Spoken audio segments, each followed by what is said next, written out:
Yeah, I think a therapist is like, for me, like you and the therapist I had before you and the one before that, they were all coaches. Like you're a coach, like you're a mind coach. You're like a coach you're there to say, okay, let's unpack all this shit.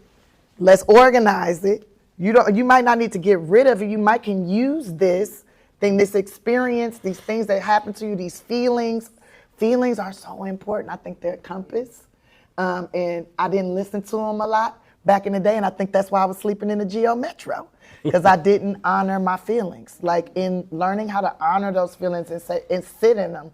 I think society now is so quick to give you a pill, so quick to like have a drink or do something to numb the feelings. Those feelings are happening for a reason. There's an alarm system going off, and you need to be fucking checking the windows and the doors. You need to see what's going on. Yeah.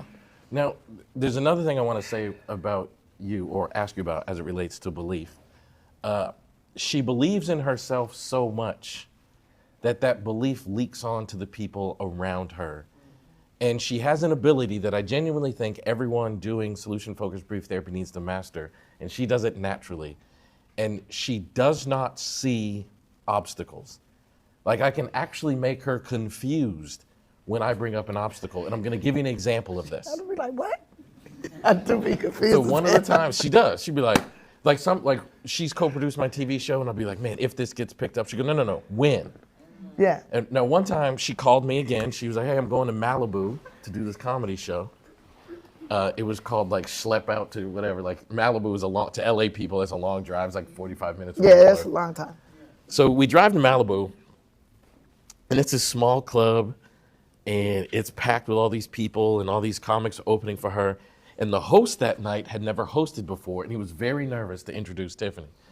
So I'm sitting there, and I jokingly said, I'll introduce you. And Tiffany goes, yeah, do that. And she goes, you'd have to do 5 to 10 minutes of comedy. I was like, no, I'm playing. I ain't gonna do that. And Tiffany's like, why not? And I'm like, because you're one of the most famous comedians on the planet ever, I'm not going up in front of you. Like, this is not about to happen.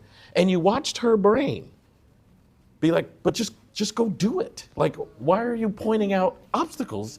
Just go do it. And I was like, Tiffany, this is not gonna happen. I'm not doing this. I am not a comedian, and that stage is for comedians. And you're like no, I'm throwing every excuse I can at her.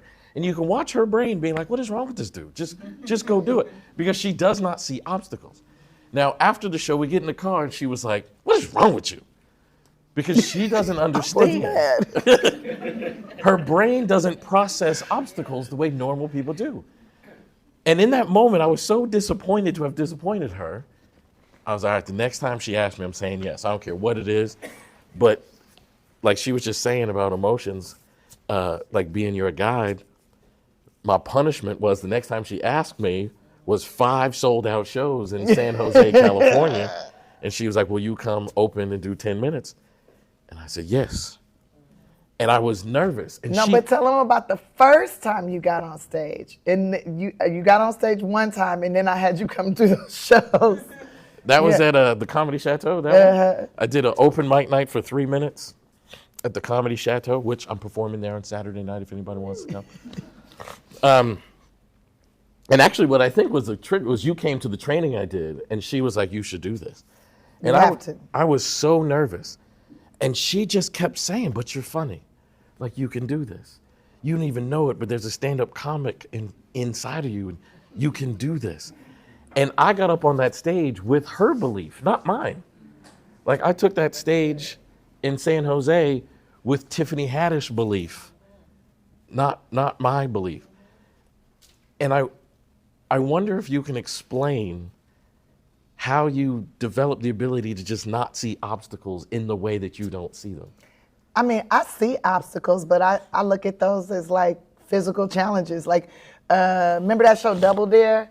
I used to love that show, and it was like always these obstacles. Either you answer the question, if you can't answer the question, then you do the physical challenge. And I feel like that's like life. Like, you're presented with questions, you're presented with things, and either you know the answer and you can just move through it, or there's a physical challenge and you have to like go against all like, oh, I'm afraid, the fear and the this and that, and you got to push through that. And once you push through it, it's like, wow, this is so dope. Like, And I feel like fear is like I feel like that's the devil's instrument to like keep you down, to not help you recognize that God is inside of you, that you have superpowers. I think every human being has a superpower. Who else have you heard say that? Yeah, well, I believe that every human being has a superpower, and you just have to like break the fear shield up to go through and experience your superpower and share it with everyone else. I think that everyone has a gift that is supposed to be shared with others.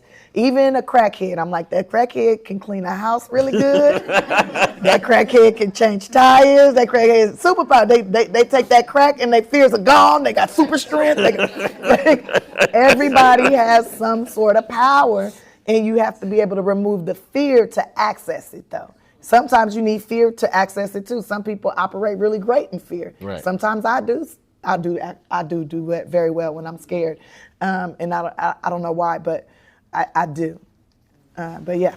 But another. I just don't see. I don't believe in challenges as long as there's no gun, no cyanide, no potential of a deadly disease. I think you can do it.